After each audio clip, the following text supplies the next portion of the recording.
Welcome to the Deep Dive. Today we're digging into the sources behind a really haunting Massachusetts cold case, the identity of the Lady of the Dunes. Our mission, really, is to understand how this mystery, which lasted, 48 years? 48 years, yeah. How it finally got solved, and the pretty chilling story behind her name. So let's start back in Provincetown, Massachusetts, summer of 74. Sounds idyllic, right? It usually is. But then a 12-year-old girl, she's out in the Race Point Dunes, and she makes just a horrific discovery. The body of a woman, nude. But here's where it gets really unsettling, the details. Her skull was crushed, she was nearly decapitated, her hands were severed. Brutal, and yet her head was resting on neatly folded jeans, almost, like on a pillow. It's such a strange contradiction. It is, and, psychologically, that's fascinating, isn't it? Yeah. Extreme rage, clearly, yeah. But then this almost tender gesture. Yeah. It strongly suggested right from the start, this wasn't random. It pointed towards someone who knew her. Someone with a proprietary feeling. It was a key clue, really, to the killer's mindset. And for nearly 5 decades, she was just the Lady of the Dunes, the oldest unidentified homicide victim in the state. Wow. Okay, so initial forensics, what did they tell us? She was between 20 and 49, athletic build. Auburn hair, pink toenails. But the big clue, or what seemed like a big clue. The dental work. Exactly. Really sophisticated dental work. Valued back then at maybe $5,000, $10,000. Huge money. So everyone thought, okay, she must be affluent. From New York, maybe. Right. Which, as our sources show, was completely wrong. Turns out she was from a, quote, dirt poor background. Rural Tennessee. Just shows how one detail, like expensive teeth, can send an investigation completely off track for decades. Absolutely. It creates a narrative, a picture of a victim who, frankly, didn't exist. Meanwhile, the actual crime scene, not much help. Degraded footprints, tire tracks, that sort of thing. Yeah, not much to go on. And crucially, no signs of a struggle. So police figured, well, maybe she knew her killer. Or perhaps she was asleep. And so the case just sat there, became this local legend, chewing up investigators' time generation after generation, exhumations, reconstructions.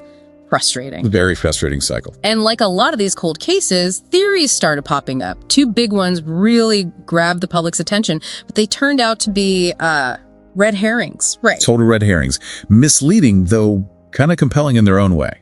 First was the Jaws extra theory.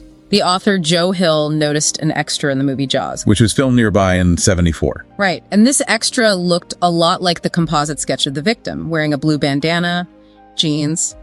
Just like the ones found with the body. It's easy to see why people latched onto that one. And the second? Even more chilling, maybe. The Whitey Bulger theory. The Boston mob boss. Yeah. He was known for removing victims' hands and teeth to prevent identification. Same kind of mutilation. Exactly the same. But police, they never found any concrete link, did they? No, nothing solid. So these theories, they kept the case in the public eye, which is good in a way. But they also kind of buried the simpler truth under all this folklore. Okay, so fast forward. Decades pass. Then, 2022, the breakthrough. And it doesn't come from an old case file. No, it comes from a lab in Texas, Othram Inc. They specialize in forensic genetic genealogy. The same method they used for the Golden State Killer. Precisely. It's powerful stuff. So how did they do it? This case was almost 50 years old. The evidence must have been. Oh, it was a huge challenge. The DNA was incredibly degraded, just by time.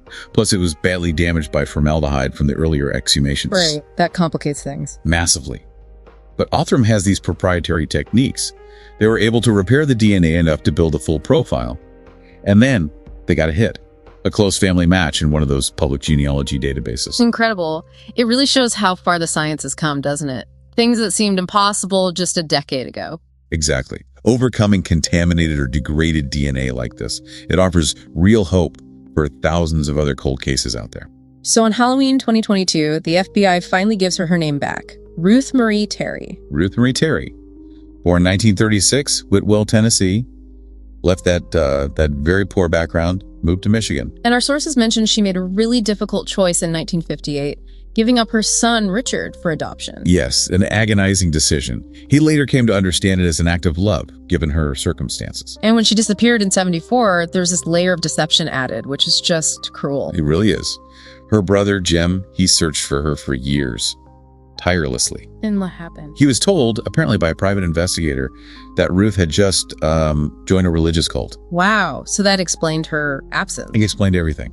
And it subtly put the blame on her for cutting ties. It plunged the family into this state of, well, psychologists call it ambiguous loss. Not knowing for 48 years. Exactly. No answers, no closure, just this agonizing uncertainty. So with Ruth finally identified, the focus shifts naturally to her husband, Guy Rockwell Moldavan. Yes, described as a charming antiques dealer. But he used aliases, and his past, well, it was more than suspicious. What do the sources say? Back in 1960, his second wife and his stepdaughter vanished in Seattle. Vanished, and dismembered human remains were later found in his septic tank. But it was never charged. Never charged for that. This was pre-DNA, remember? Evidentiary standards were different, harder to meet. Still, it raises serious questions about accountability, doesn't it? It absolutely does. And get this, Moldavan was convicted of grand larceny in 1961, sentenced to 15 years. Okay. Served only 13 months. 13 months. Yeah. So you see this pattern, right? Escalating violence maybe, and these systemic points of failure, like the decision not to prosecute him back in 1960.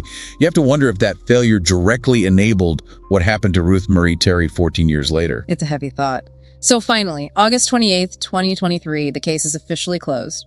Guy Rockwell Moldavan is named as responsible. Responsible. Yeah. It's definitely a triumph for science, for that persistence. But it's also kind of a somber picture, isn't it? Justice delayed so long it's almost denied. Moldavan died back in 2002.